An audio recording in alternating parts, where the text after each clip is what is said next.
Hey guys, welcome back. This video is in continuation from the previous. We'll be talking about artificial intelligence. However, rather than such a dystopian outlook, I want to look at all the benefits for it, its potential, and the reasons why it's gaining traction so fast.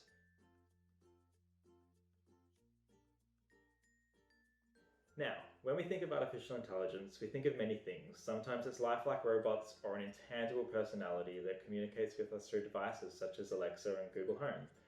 Boden notes that AI's practical applications are found in the home, the car, including the driverless car, the office, the bank, the hospital, the sky, the internet, including the Internet of Things, which connects the ever-multiplying physical senses in our gadgets, clothes, and environments.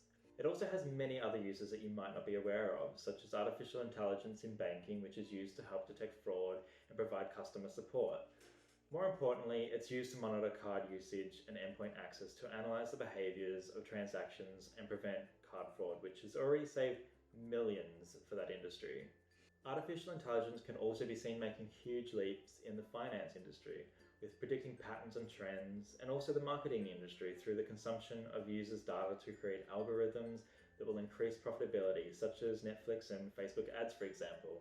It can also be seen in the healthcare industry, agriculture, autonomous vehicles, space exploration, chatbots and customer service systems. AI is also seen in social media and now can even be used to create music and art.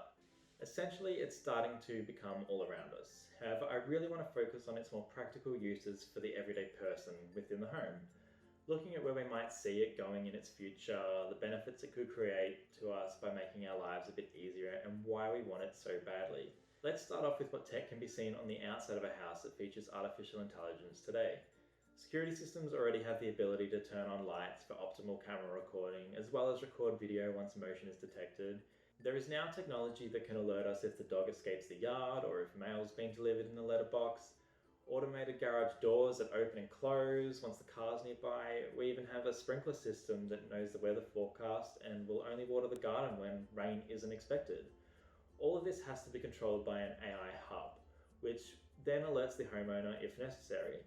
Now, taking a look inside the house, everything can be customized to suit you how you want. You can have your slow cooker turn on while you're leaving work so it's ready when you get home, or a coffee machine that heats up in the morning when your alarm sounds. Lighting and heating can be controlled depending on who is in what rooms to suit their preference, or even in accordance to the time of day or the weather outside. There are so many uses that create comfort for people that you can see the appeal. However, it also has great energy saving abilities and safety and security features. For example, if you accidentally leave the stove on as you exit the home, you'll be notified. Or automated locking doors when you enter and leave. Windows and motion sensors that alert the owner if they detect movement while you're asleep or while you're away. This can also be good at saving money if you don't need to have a house sitter when you go on holiday. All of these conveniences rely on a central hub or a brain to control the devices and communicate with one another, which then can make decisions and relay alerts to the occupant. However, there are other devices that can work by themselves, such as robot vacuums. They map out the floor plan of your house, clean and mop, dock themselves when they need to charge, and you don't have to do anything until you need to empty it, which I'm sure you'll be notified about as well. Take a look at my house, for example. The dishes haven't done themselves, the floors aren't vacuumed, and my fridge and pantry haven't told me what food I've ran out of, what's expired, or what meals that I could even make with what's left so that I'm not constantly eating chocolate. Now, imagine that it all could. Wouldn't that be incredible?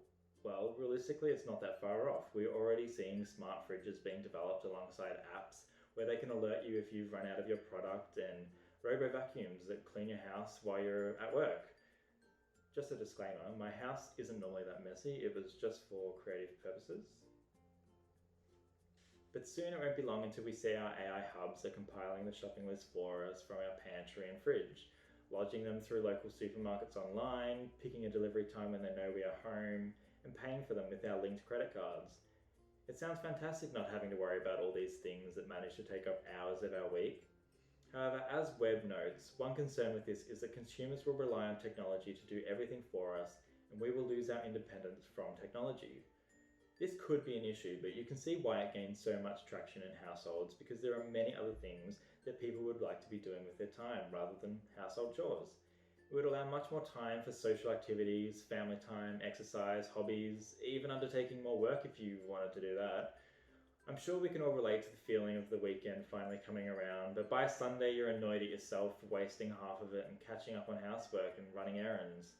I know I do. The benefits to AI is definitely obvious. More time in our hands, improved household security and safety, which is great for everyone's mental health, as we would be less stressed and anxious about those issues. It further could play a huge role in demographics, such as the disabled, making their home life a lot easier and more comfortable for them, generating a sense of independence in some cases.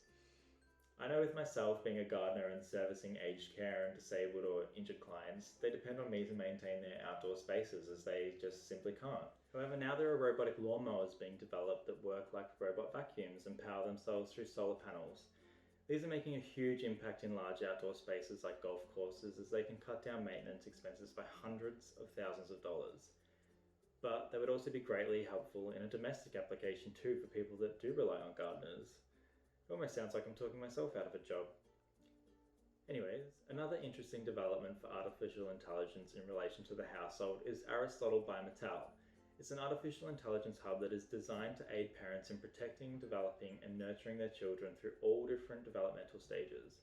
It can comfort, teach, and entertain the children from infancy to adolescence.